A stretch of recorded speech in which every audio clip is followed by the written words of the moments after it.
देखी दरोगा जी, हमार दामाद राजा एक नंबर के लापरवाह, गैर जिम्मेदार और झगड़ालू किस्म के इंसान बा। हमार बेटी के जियल मुहाल कर देले बा। ऐसे ही रिश्ता के टूट गइल ही उचित बा। तो ऐसे रुआ हमरा बेटी के तलाक, हमार नतनी के कस्टडी हमरा बेटी के देवे के केस दर्ज करी। अरे सेठ जी तनी वेट करी, राउर दामाद के फोन भइल बा। अरे तलाक के मुकदमा दर्ज कइले पहले दोनों पक्ष के सुनवाई के जरूरी होला, ओकरे बाद मुकदमा दर्ज कइल जाला। साहब उता आधा घंटा पहले आवे वाला रहल, आधा घंटा पहले बीत गई।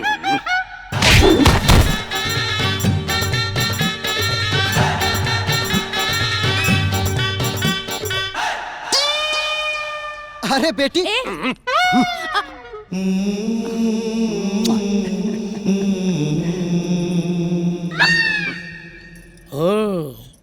तो ते बड़े राजा। जी साहब। पूरा आधा घंटा लेट। सॉरी। कानून में आधा घंटा के का कीमत होला? 500 रुपया। का मतलब? वो का है ना, आप ही के पुलिस चौकी को कुछ हवलदार लोग हमको पिछला सिग्नल पे रोक लिए थे।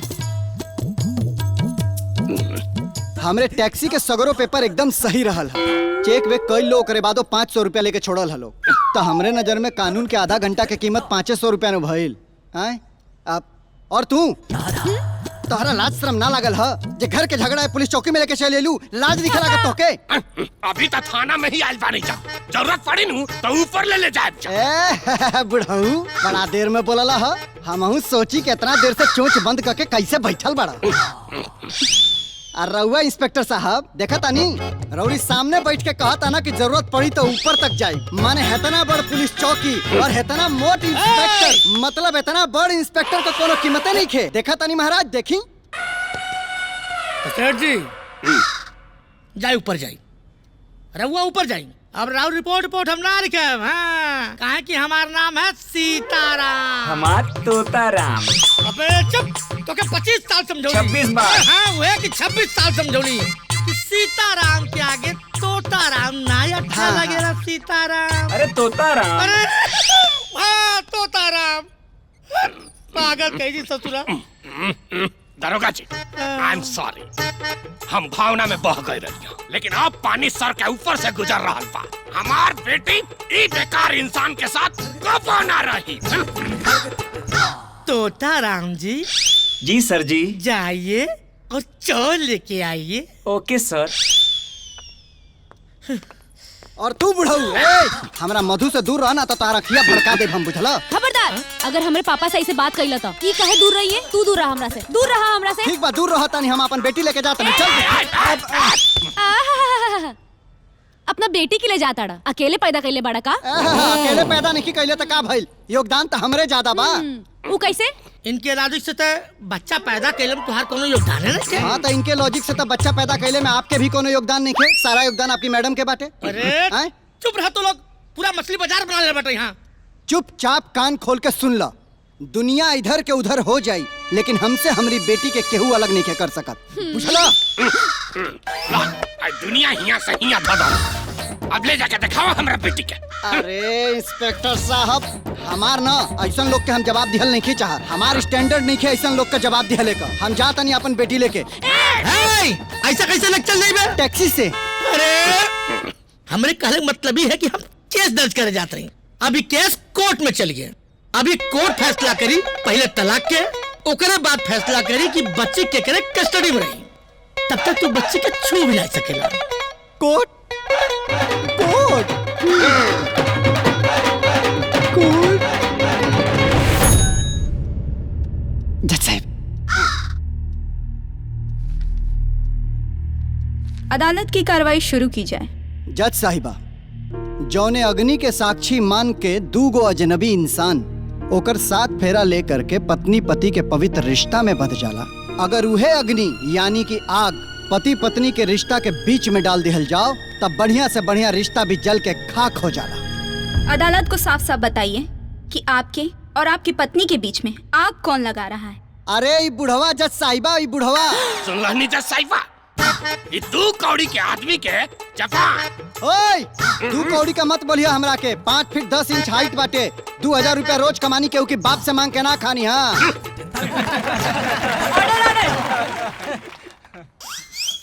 ये ससुर दामाद का झगड़ा आप लोग अपने घर में रखिए। हाँ तो जज साहिबा, ये हमारा घर में ड्राइवर ना मामूली ड्राइवर रहे। हमार बेटी जब शहर से पढ़ लिख के आयल तो ये हमारा बेटी पर ना जाने कौन सा जादू कैला कि हमार बेटी एकरा प्यार में कबूतरी बन गई। अरे सेठ जी, बेटी के पोल मत खोली, मुद्दा के बात करी। हाँ तो जज साहिबा, जब हमारा बात के भनक लागल कि राजवा हमरा बेटी मधु के प्यार के चूरन चटा देले बा, तो हम शादी के लड्डू से अपन बेटी के स्वाद बदले के कोशिश कैनी। हम एगो बड़का घर में अपन बेटी के रिश्ता तय कैनी, लेकिन ये हमार बेटी के शादी तुरवा दहलस।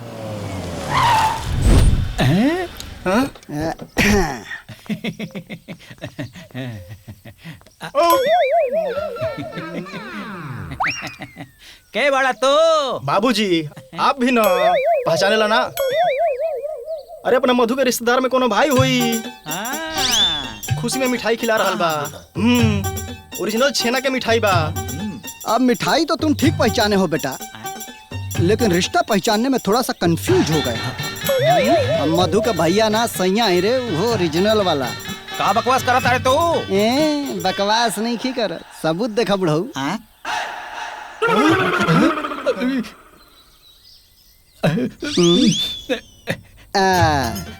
ओ का है चाचा, अभी तो ये भेज है, नॉनवेज ना हम दिखा पाएंगे ना, आप देख पाइएगा।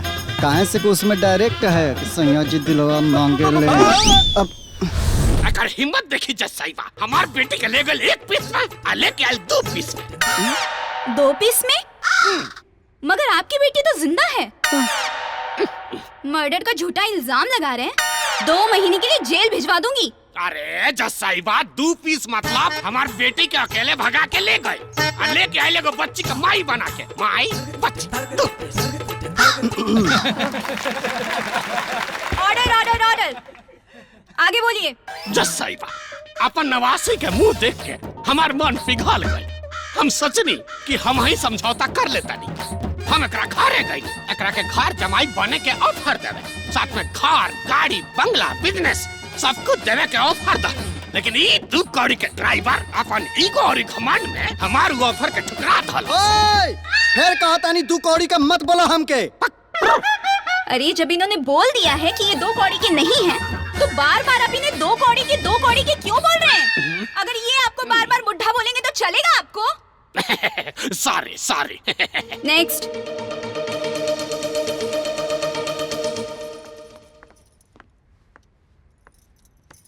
मधु, जो आपके पापा कह रहे हैं, क्या वो सही है? बिल्कुल सही बात बा। हम एकदम भोली और मासूम रहने, जौन राजा अपना प्यार में हमरा के फुसला लेलस। फुसिला ले। अरे जज साहिबा, जब ही हमरा से मिलल रहली तो अपन एजुकेशन पूरा करके आइल रहली। पूरा 21 बरिस का रहली। 21 बरिस की उम्र में दूध पियत रहली कि हम इनका के फुसिला लेहनी। आज हम चुप ना रहब, सब कुछ बोल दे। हाँ, चुप काहे के रहबू देवी जी, आजे तो मौका मिलल बाटे, अपन सगरी जहर उगल दो। मधु जी, शुरू से बताइए। जी जज साहिबा, ये हमरा पापा के ऑफर ठुकरा के हमके 10 बाई 10 के कमरा में रखलस। हम एकर प्यार में सब एडजस्ट कर लेनी। अरे एहसान कैलू देवी जी, आगे फुटकारा। जज साहिबा, ये हमरा के सपना दिखवले रहे कि एक टैक्सी से कमा के दूसरा से तीसरा से चौथा। बहुत मेहनत करी और मेहनत करके अपन ट्रांसपोर्ट एजेंसी खोली, हमरा के देश विदेश घुमाई। लेकिन सच तो ई बा कि एगो टैक्सी जो रहे वो भी एकर काम चोरी की वजह से खटारा हो गई। हम काम चोर ना बल्कि ते एहसान फरामोश बड़े। अरे तोरा के हमरे प्यार के कदर नहीं के बुझले। हमरा के एहसान फरामोश का तारा, हम तहरा चक्कर में अपन पापा के घर छोड़ देनी। हाँ, लेकिन वही बाप की वजह से आज हमरा के छोड़ा ताड़ू। तू बाड़ा ही यही लायक, तोहरा साथे केहू ना रह सकेला। तू तो अपने बाप के 2 कॉपी बाड़े। तोरा से बतियावल और दीवार में कपार लड़ावल एक बराबर बाटे। हमरा बाप के बीच में घसीटला ना तो हमरा से बुरा केहू ना होई। अरे तहरा से बुरा केहू होइयो नहीं खे सकत, बुझाइल? पागल तू पागल, तोर बाप पागल, तोर पूरा खानदान पागल, तोर मालिया पागल। पागल बना दिया मुझे आप दोनों ने। देखो, अगर अब आप दोनों का झगड़ा खत्म नहीं हुआ ना, तो ये कोर्ट बर्खास्त हो ना हो मैं रिजाइन दे दूंगी।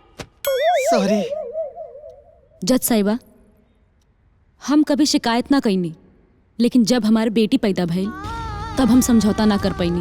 हम अपना बेटी के अच्छा परवरिश देवे के चाहत रहने, लेकिन इनकर कम कमाई में वो पॉसिबल ही ना रहे। पहले तो इनकर जेब में 1000-2000 मिल भी जात रहे, लेकिन इनकर कामचोरी की वजह से 100-200 मिलल भी मुश्किल हो गई। इस सब से हम परेशान हो गई और अपना पापा से खर्चा के पैसा मांगनी। तो ये बात ये आदमी के बर्दाश्त ना भई और अपना झूठा खुददारी की वजह से हमरा से लड़ाई कर लेलस और हमरा के एक दिन थप्पड़ भी मार देलस। फिर भी हम रो धो के मान गई नहीं। अरे रो धो के ना मन लू देवी जी। अरे जज साहिबा होकर बदला निकाले खातिर रोज दाल में खांची भर भर के नमक डलली और सब्जी बिना नमक के खियौली। जज साहिबा, एकरा अंदर ना सिर्फ और सिर्फ ईगो भरल बा। ये अपना ईगो के आगे ना दुनिया में कुछ भी ना देखेला, न पत्नी के सुख न बेटी के भविष्य। हम ऐसा इंसान के साथ अब बिल्कुल ना रह सकेनी। सारे आरोप प्रत्यारोप और गवाहों को मद्देनजर रखते हुए अदालत इस नतीजे पे पहुंची है कि पति और पत्नी के बीच के संबंध बहुत ही ज्यादा खराब हो चुकी है और आगे पैचअप की भी कोई गुंजाइश नजर नहीं आ रही है। जज साहिबा, कोनो भी फैसला लेहला से पहले एक बार हमरे बच्ची से तो पूछ लें कि वो केकरा साथे रहल चाहती है। बेटी की उम्र महज 7 साल है और अभी वो अपना फैसला लेने में सक्षम नहीं है, इसलिए ये अदालत बच्ची की कस्टडी मां को सौंपती है और ये अदालत तलाक की अर्जी को मंजूर करती है। क्योंकि राजा बच्ची के पिता हैं तो अदालत की सहानुभूति भी है उनके साथ, इसलिए अदालत मधु को यह आदेश देती है कि हर हफ्ते 1 घंटे बच्ची को पिता से मिलने दें। The court is adjourned. पापा पापा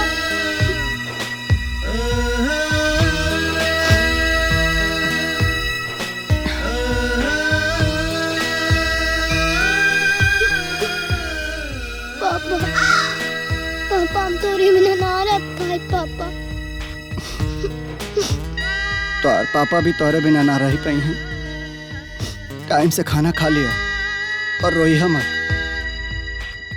अपने मम्मी के परेशान मत करिया, ठीक ना? ठीक बा पापा।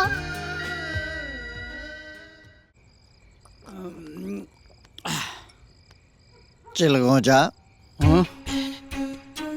हमारी है ना कमी बाटे कि हम अपना खुददारी से समझौता ना कर पाने। बिल्कुल ये कमी बात। इस सगरी ससुरा मिल के हमसे हमार बेटी के छीनल चाहता ना सर। आप ते ही बताओ, जौना बेटी के बिना हम 1 घंटा अलग ना रह पावे नहीं, अब वो बेटी से हफ्ता में 1 घंटा मिले के परमिशन मिलल बाटे। अब ते बताओ कि 1 घंटा में का घंटा होई? चल एक काम कर, ते हमके हमार कमी बताओ। ए भाई, तोहार कौनो कमी नहीं के। ना चिलगो जा। कमी तो बात तबे तो हमार मेहरारू हमके छोड़ के चल गए। अरे हम कह देनी ना, तोहार कौनो कमी नहीं। अबे कमी बात तू बताओ। दोस्त वो होला जे दोस्त के दोस्त का कमी बताओ, वो सच्चा दोस्त होला। ते बताओ हमके हमार कमी। पक्का बता दें? बुरा तो ना मन बना? ना मानब। तो के ना भौजी के समझदारी से रखे के चाहत रहा। वो कहाँ इतना बड़ घर के बेटी और तू एगो मामूली आदमी। रुक रुक रुक। हाँ?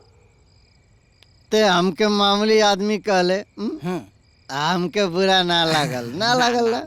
चल आगे बोल। हम कहाँ रानी? हाँ, भौजी के ना समझदारी से समझौले रहता, हाँ? तो बात यहाँ ले ना पहुँचती। लेकिन ना तोहार हाल तो वो हो गई रहे जैसे बंदर के ना हीरा मिल गई, एकदम बलबला गई रहला। रुक रुक रुक। देख ते हमके अबे बंदर कहले, देख हमके बुरा नहीं खेलागा। देख आगे बोल।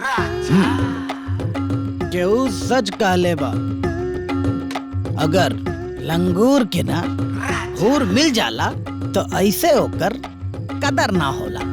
और तू भौजी पे लगला तानाशाही करे। अगर हम जज होती ना तो वो कुर्सी पे बैठल रहती तो 5 साल खातिर तोरा के अंदर कर देती। गिलास दे।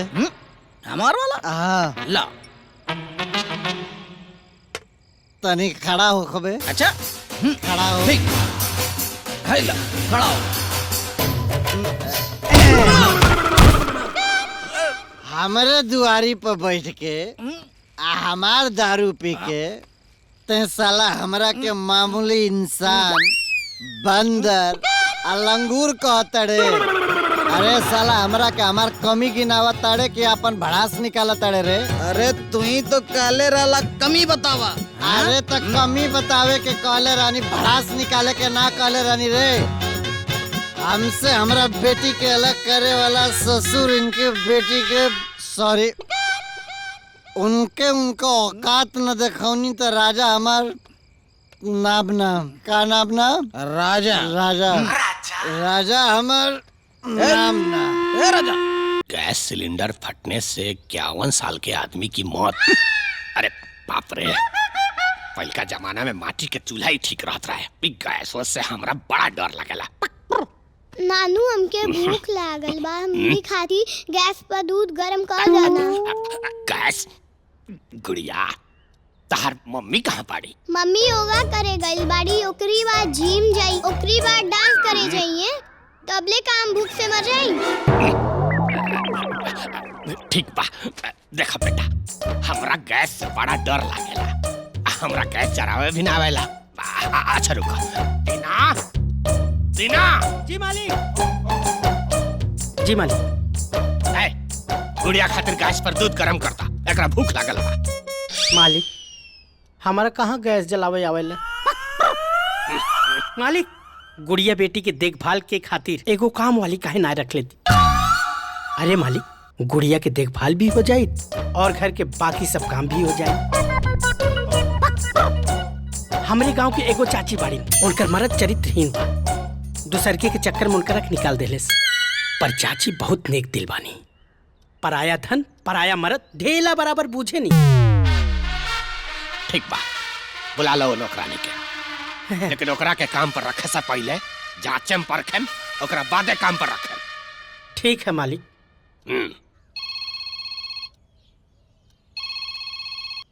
हाँ माली भैया। राजा, अरे भगवान तोहार बात बहुत जल्दी सुन लेलन हो। अच्छा, चाची के लेके काल्हे चल आवा। कहा बात करता रहा। थैंक यू सो मच माली भैया, थैंक यू सो मच।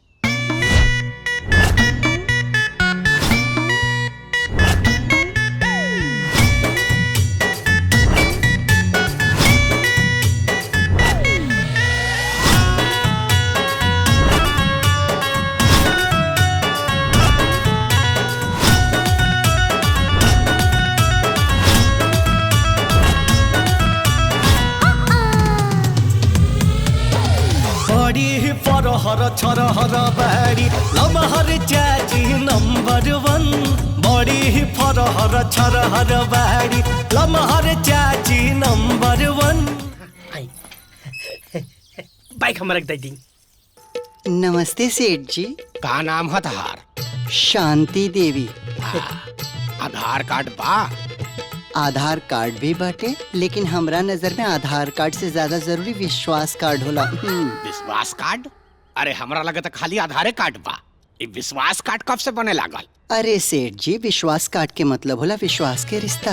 ये आधार कार्ड तो 10-5 साल से बने लागल है। विश्वास के रिश्ता तो सदियां पुराना बाटे। हाँ, रउआ हमरा पे विश्वास करी, हम रउआ पे विश्वास करब, तो विश्वास से विश्वास मिली तो एगो नया विश्वास पैदा होई ना। का मतलब? मतलब संबंधों का विश्वास सेठ जी। एगो मालिक के अपना नौकर पे विश्वास। नौकर? मतलब नौकरानी। एगो नौकरानी के अपना मालिक पे विश्वास। बात तो तू बड़ा बढ़िया करेलू। बढ़िया बात के साथ साथ काम काज भी बढ़िया करेलू कि ना? रउआ एक बार मौका दें सेठ जी, हम रउआ के शिकायत के मौका ना दे। हाँ। ठीक बा। हमरा बेटी से मिला। मधु जी। मधु बेटी, का है? हने आओ जल्दी। जब ई खड़ूस बुढ़वा हमारा के ना पहचान पौलस तो एकर हाफ माइंड बेटी का हमारा के घंटा पहचानी।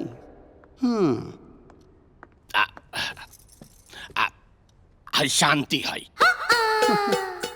आज से ही घर के आ गुड़िया के देखभाल इहे करिए। ठीक बा, लेकिन इनका चेहरा कुछ जानल पहचानल लागता। आपन आपन नजरिया होला जी। कभी कभी केहू पास के हो के बहुत दूर के लागे लागेला और कभी कभी केहू बहुत दूर के हो के पास के लागेला। ठीक बा, हम समझ गई। देखा, तो के खाना बनावे के पड़ी, बर्तन धोवे के पड़ी, झाड़ू पोछा करे के पड़ी और गुड़िया के देखभाल करे के पड़ी। गुड़िया तो के कैसे मालूम? अरे हमके राजा पतौले रहा। राजा? अब मतलब माली राजा। राजा से कोनो कम बना काई। माली राजा बताओने कि गुड़िया के देखभाल करे के बा। ठीक बा, लेकिन एगो बात याद रखो कि राजा नाम दोबारा ही घर में सुनाई ना देवे के चाहिए। ठीक बा? ओके, वैसे जान सकेनी सेठ जी की राजा की है। देखा चाची, अपना काम से काम रखा, इन्होंने के बात मत करा। ओके। एक मिनट, गुड़िया गुड़िया है नहीं आओ।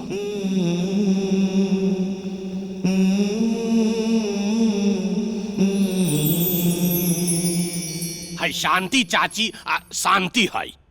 आज से तहार देखभाल इहे करिए। है गुड़िया है, इनकर देखभाल तहरा करे के बा। पापा सुनी ना, हमार सीरियल के समय हो गई। 7 जन्म तेरे हैं हम।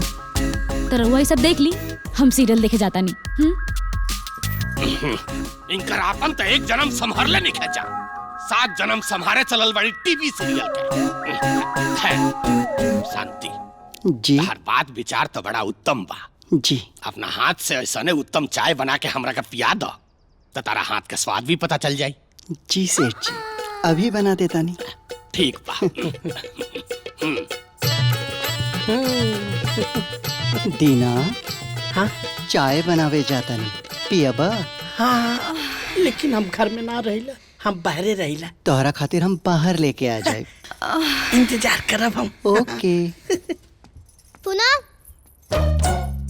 हमके दूध चाहिए। ओके बिटिया, तोहरा खातिर दूध गरम कर देता नहीं। दूध में का डाले के बा, का ना डाले के बा, वो हम बताओ तनी। चला। ठीक बा।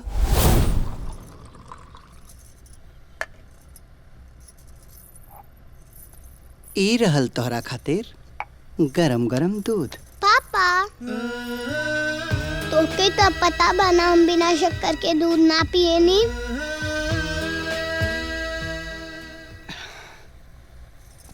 पापा, दुनिया धोखा खा सकेला, लेकिन एक बेटी बाप के पहचाने में धोखा ना खा सकेले। गुड़िया, हमार बिटिया,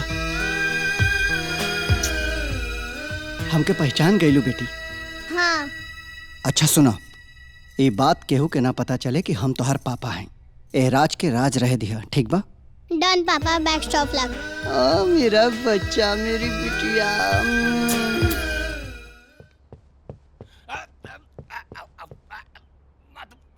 मधु बेटी। अरे बाप रे बाप। हाय दैया सेठ जी, सेठ जी कैसे गिर गई नी? पैर फिसल गईल है। ओह, ज्यादा लगल बका? अरे पहले उठी, बाद में देखल जाई। उठल जा। अरे उठी।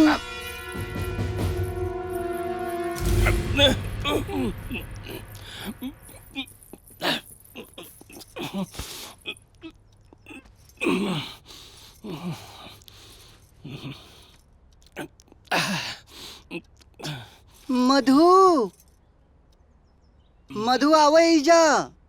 अरे जल्दी आई मेम साहब। देखा ना, का भइल पापा के? राहुल पापा बाथरूम में गिर गए रहले हैं। अरे देखत का बानी, जल्दी से डॉक्टर के बुलाई।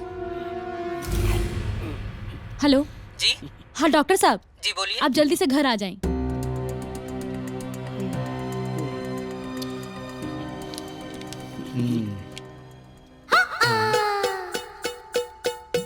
चोट कहाँ लागल बा?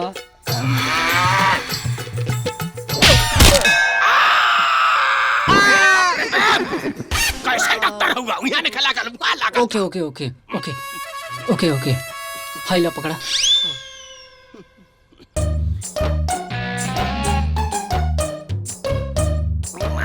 अरे देखी मामूली चोट बा, ठीक हो जाई। लेकिन ये चोट लागल है कैसे आपके? अरे ये पूछी डॉक्टर साहब कि जान कैसे बाचल। कैसे बाचल? आज शांति ना रहती तो हम बाथरूम में ही शांत हो गई रहती। बेचारी एगो औरत होके हमरा के गोद में उठा के लिए अइली। एगो हमार बेटी बारी कान में ईयरफोन लगा के योगा करत रही। अरे डॉक्टर साहब, खून का रिश्ता ही सब कुछ ना होला। जे तकलीफ में काम आवेला उहे सबसे बड़ा हमदर्द होला। सेठ जी जरा भी चिंता मत करी, हम दवा दे तानी। टाइम से दवा लें और बीच बीच में थोड़ा समय निकाल के टहले की कोशिश करी, फिर एकदम ठीक हो जाए। रउआ बिल्कुल चिंता मत करी, हम बानी ना, 1 मिनट भी आपके अकेले ना छोड़ब। Thank you. आराम करी, चली सभी आवतानी। चलिए डॉक्टर साहब।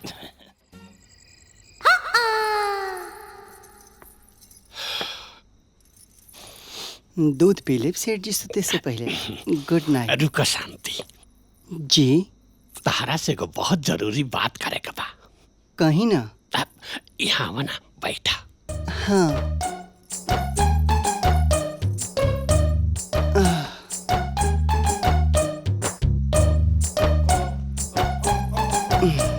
जाना तारू शांति जी, हमार दोस्त रंजीत लंदन से अपना बेटा के साथे आ रहा बा। जी, वो अपना बेटा से हमार बेटी मधु के शादी करावे खातिर ना तो उ जंग राजवा बा, उ तो हमरा बेटी के जिंदगी बर्बाद करिए देलस। सेठ जी, ये रउआ राजा के हमेशा कोसत काहे के रहे नी? हमेशा हमेशा कहा कोसे नहीं। अरे आज तो पहला बार तारा सामने जिक्र कर रहा बानी। हमार मतलब बटे सेठ जी, अब तो हम रउआ के थोड़ा बहुत जाने सुने लगल बानी ना, यही से कहनी है कि रउआ राजा के हमेशा कोसे हैं। ऐसन कहें? राजवा बढ़लई बा कोसे लायक। ऐसन ना बोले के चाहिए सेठ जी। अरे हम तो राजवा के कोस रहल बानी, लेकिन तारा इतना सहानुभूति काहे हो रहल बा? हमरा के राजा से कोनो सहानुभूति नहीं है सेठ जी। हम तो बस ही चाहतनी कि हमरा सेठ जी के मुंह जब भी खुले ओमे से सिर्फ प्यार निकले के चाहिए। हाँ, का कहलुहा? हमार सेठ जी? हमार सेठ जी? हाँ बाबा, हमार सेठ जी। ओइसे मधु तैयार बाड़ी का दूसर ब्याह करे खातिर? अरे ओकरा के पूछे का जरूरत बा? हम ओकर ब्याह के फैसला कर लेले बानी तो ओकरा माने ही के पड़ी। जाना तारू, जब वो ब्याह करके यहाँ से चल जाई नु, ओकरा बाद हमनियों के तो अपन जिंदगी बा। हमनियों के अपन जिंदगी के का मतलब बा? हमार मतलब कि हमार भी तो अपन जिंदगी बा, हमरा के भी तो अपन जिंदगी जिए के बा। सच कहीं शांति तो जिंदगी जिए के असली मजा अब आ रहा बा। न तो आज से पहले तो हम जिंदगी जिए के जोश उम्मीद सब खो चुका रहनी है, लेकिन अब फिर से जिंदगी जिए के जज्बा पैदा हो गई बा। सच कहीं तो अभी तो मैं जवान हूँ, अभी तो मैं जवान हूँ। सेठ जी, रउआ ठीक तो बानी ना? बाबले तो ठीक ना रहनी है, लेकिन अब बिल्कुल ठीक बानी। एकर वजह सिर्फ तू बाड़ू। बच के रहिया ए राजा, कहीं ठर की बुढ़वा बजा न दे तो हर बाजा और बना मेहरारू।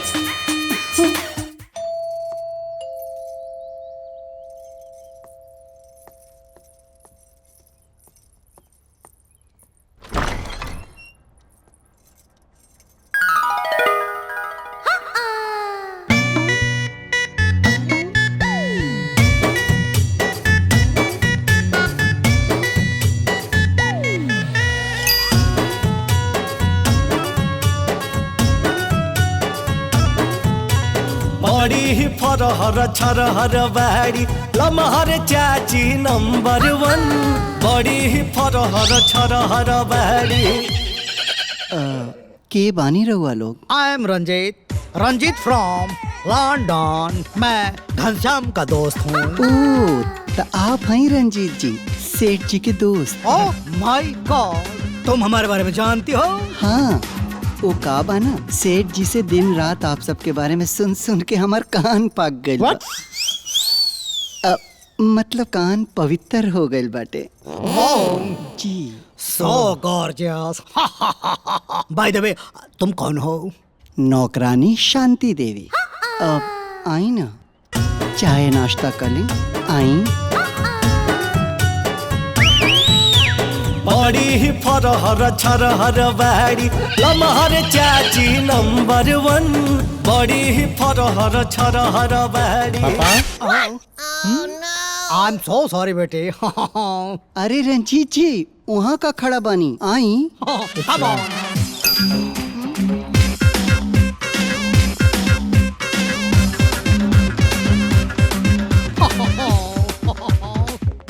Come on, बैठ जाओ सकते। हाँ। Wow, what a surprise!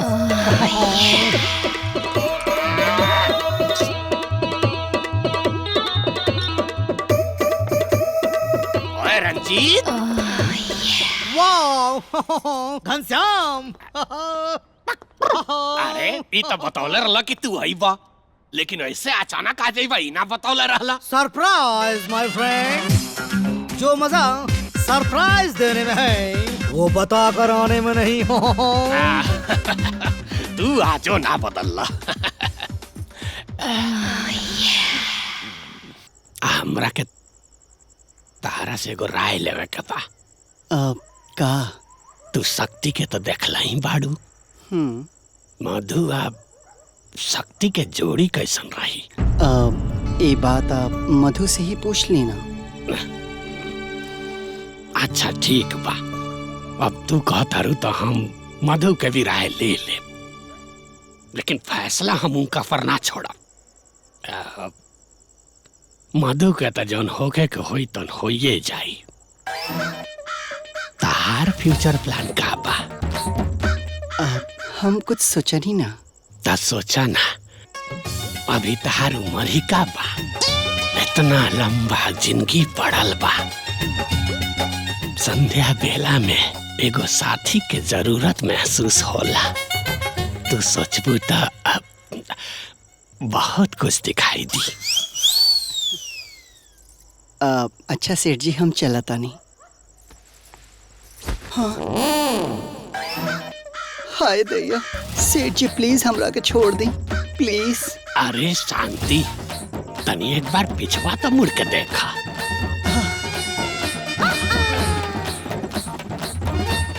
अच्छा सेठ जी, गुड नाइट। Good night.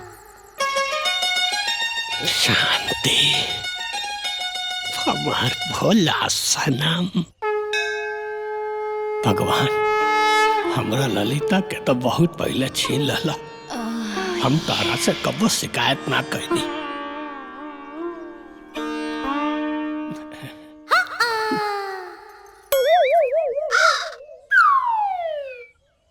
लेकिन अगर शांति हमरा के नाम मिलली तो सोच लिया भगवान जी।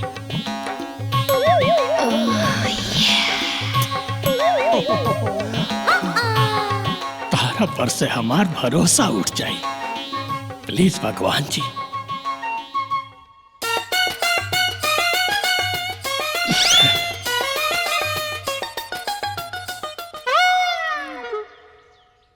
हे भगवान, शांति के हमरा झोली में डाल दो।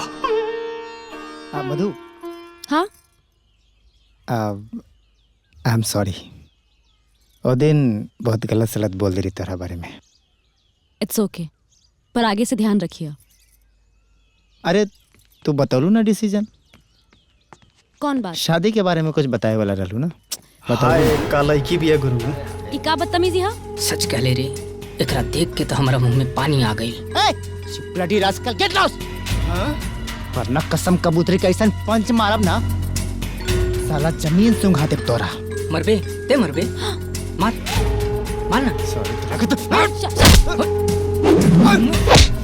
अरे पापा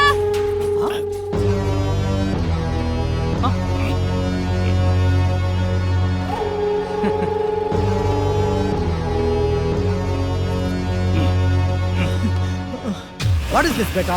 बेटा इधर आ जाओ, ये देहाती लोग हैं, मार मार के छैया छैया कर देंगे। इधर जाओ। यस पापा, बहुत डेंजरस है। Shut up! दू कोड़ी के बदमाश, तो इतना हिम्मत, देम खुसा देना मन पे। ए मार। दीवाना दिलवा हमर बाटे तोह पे आइल हो, हाय देख के तोह के राम कसम बानी पगलाइल हो।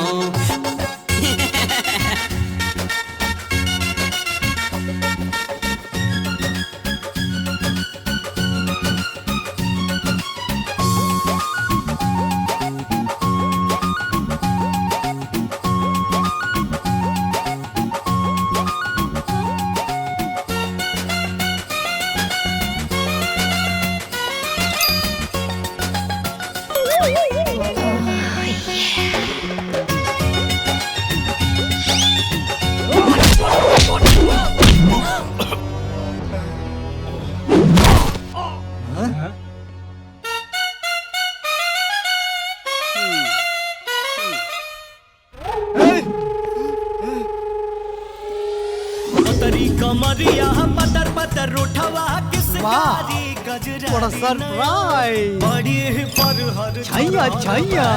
लमहर चाची नंबर 1, बड़ी फरहर छरहर बाड़ी। लमहर चाची नंबर 1, बड़ी फरहर छरहर बाड़ी।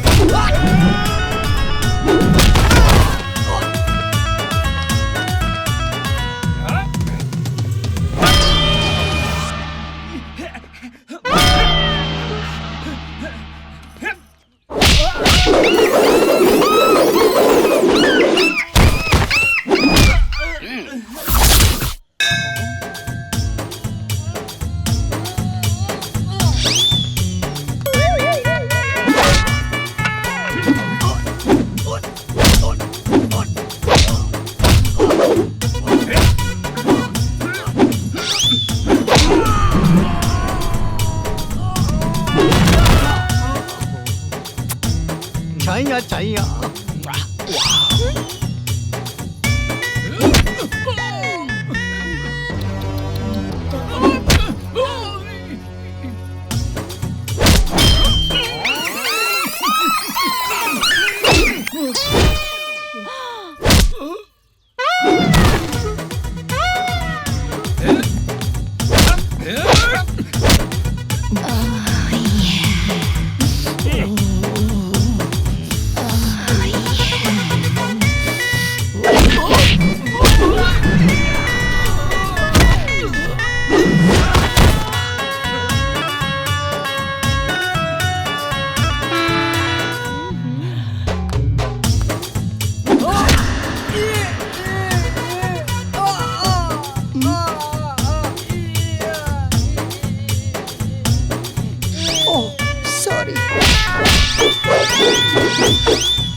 छैया छैया।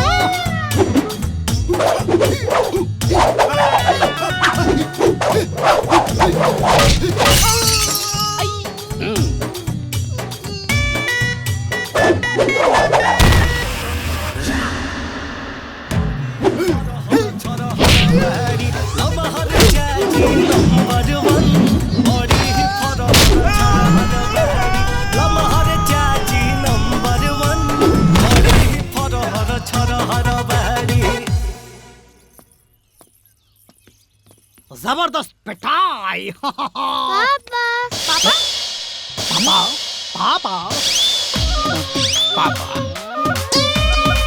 पापा हमार मतलब ही रहला पापा रहतन त बहुत ज्यादा मरतन,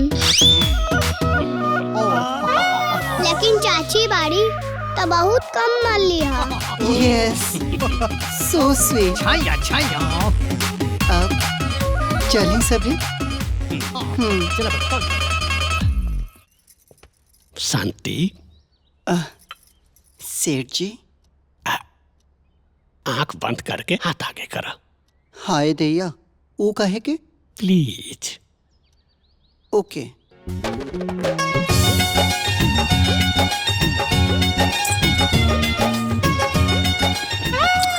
ईकुल कहा सेठ जी? देखा शांति, हम चाहता नहीं कि तू ही घर के जिम्मेदारी अभी से उठा ला। हम कुछ समझनी ना।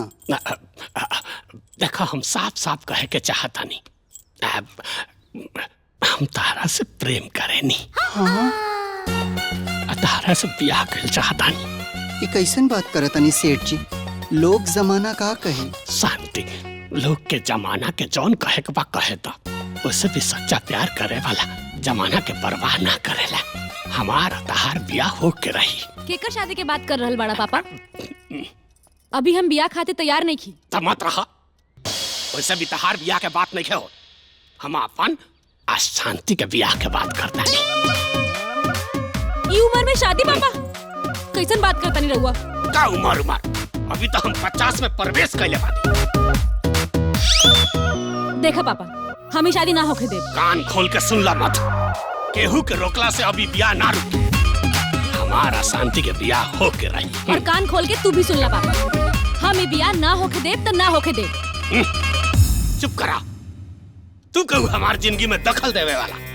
अपन घर तक तूरिए दहल। अब हमारो घर नहीं तू बसे दे। एगो बात कान खोल के सुन ला। अब एक शब्द भी बोल लू नू तो अब ये तहार बोरिया बिस्तर बांध के बाहर फेंक दे। जा यहाँ से।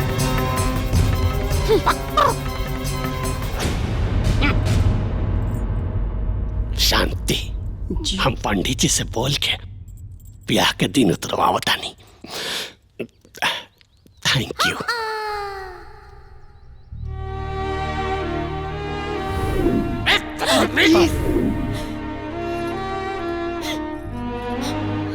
अब एक शब्द भी बोल लू नू तो अब ये तहार बोरिया बिस्तर बांध के बाहर फेंक दे।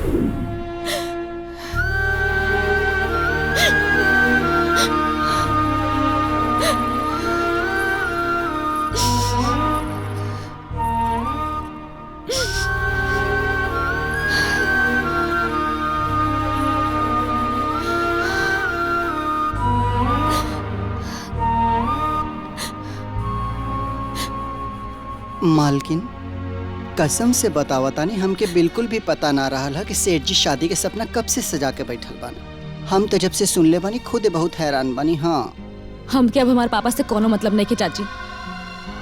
वो चाहे तरह से शादी करे या खून पिए वाली चुड़ैल से, हमके कोनो फर्क नहीं पड़ा। हम तो बस अपना राजा की याद कर रहल बानी।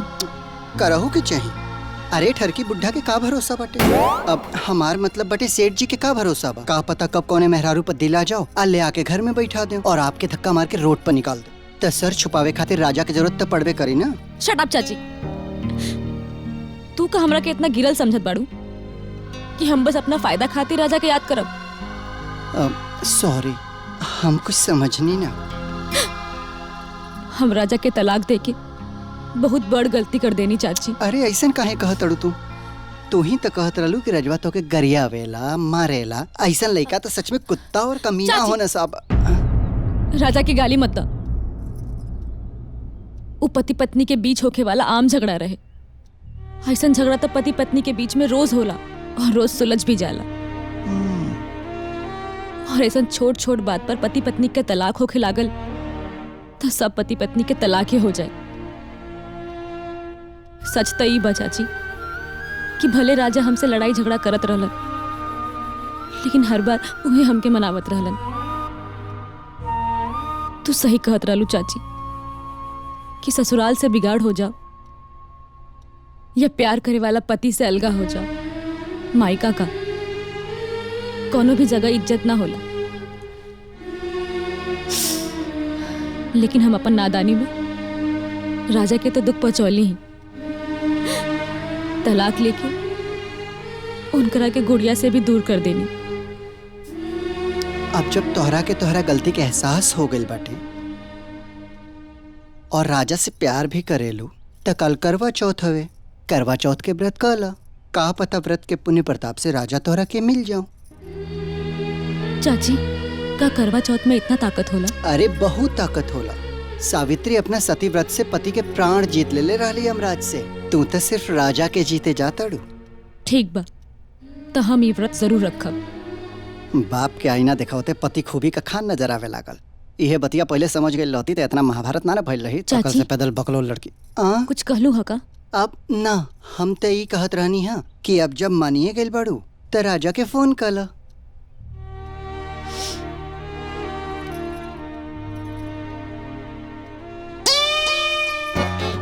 अब हम का कहत रहनी है, अब इतना लंबा दिन से झगड़ा चलत अटे तो तुरंत फोन कैला के का जरूरत बाटे। तनी सोच ल, विचार ल, फिर फोन करिया। हाँ ठीक, हम चलत आनी। थैंक यू चाची। हाँ, यू आर वेलकम।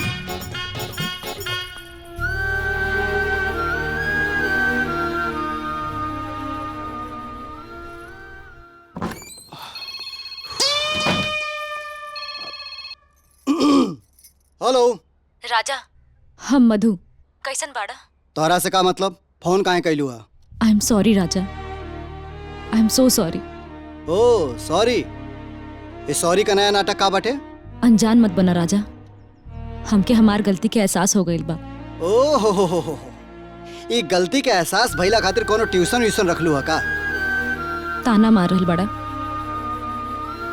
मार लो, लेकिन हमके माफ कर दो। तोहरा के माफ कर दी हैं? जे हमरा के अकेले तड़पत छोड़ के चल गई ओकरा के माफ कर दी। भरी अदालत में समाज के सामने हमरा के जलील कैलू, हम तोहरा के माफ कर दी। हमरा के हमरा बेटी से अलग कर देलू, तोहरा के माफ कर दी। मधु, ना तो हम तोहरा के कभी माफ करब, ना ही तोहर कभी शकल देखब। हाँ, लेकिन हमके तो तहार चेहरा देखे के बा। काल हम तोहरा खातिर करवा चौथ के व्रत रखब और तुहार चेहरा देख के ही हम व्रत खोलब। प्लीज आ जाइए। फोन रखा। हेलो हेलो राजा। माफ तो हम तोहरा के तभी कर देनी जब तोहरे आंख में पछतावा के आंसू देखनी। पर सॉरी डाली, काल हम ना आ सके। काहे से कि तोहार बाप अगर हमरा के ना देखी तो बुढ़वा पगला जाए और फिर राजा के सामने देख के शक्ति पगला जाए। ऐसे ना आ सके नहीं डार्लिंग, सॉरी। पर जल्दी ये मुलाकात हुई। चाची, चाची। अब कहा भइल छोटी मालकिन? चाची। दादा। चाची। हाँ। वो ना आई है। सुना, भगवान के भक्ति ई सोच के ना कल जाला कि भगवान आई है कि ना आई है। तू बस व्रत रखा, व्रत में तोहरे पुण्य प्रताप होई ना तो राजा आ जाइए। ठीक बा। ठीक बा। ए प्यारा से चेहरा पर उदासी ठीक ना लगेला। स्माइल करत रहा। बाय।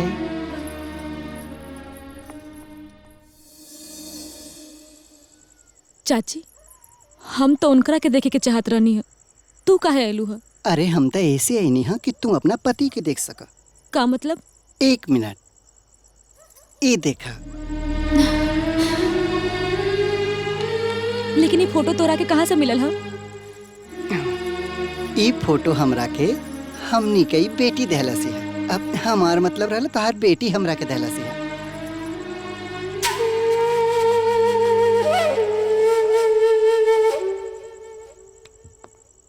तू जनु चचिया के चक्कर में लट्टू भइल बाड़ा ना, घंटा कुछ न मिली तोरा के। उस चचिया कितना चालाक बिया ना, तोरा के खबर नहीं खे। उस चचिया हमरा के कहत रहिया कि मधु तोरा खातिर व्रत के ले बिया, और व्रत तुरवा दिलस राजा के फोटो दिखा के। का बकवास करता है? अरे वह जे आंख से देख ले बानी वह बोला तानी। तोरा के तो कुछ खबर बा ना? तोरा के याद बा कि काहे खातिर अलमनी आइजा? हां, अरे हमनी के लंदन के कंपनी ने डूबे के कगार पर बा। लंदन के पुलिस ढूंढ रहल बा हमनी के। अगर ये मधु के प्रॉपर्टी हाथ ना लागल ना तो जेल में नजर आब हमनी के। काल के काल बिया होके के चाहिए मधु के साथ हमार। काल के कल सारा प्रॉपर्टी हमनी के नाम होके के चाहिए। छैया छैया, अब इन तक लोग रंजीत के कॉमेडी देख ले बा। अब असली चेहरा देखी, खलनायकी वाला। काल का काल बिया होई वो जैसे हम चाह। छैया छैया। आपन पसंदीदा फिल्म देखे खातिर डाउनलोड करी दंगल प्ले ऐप।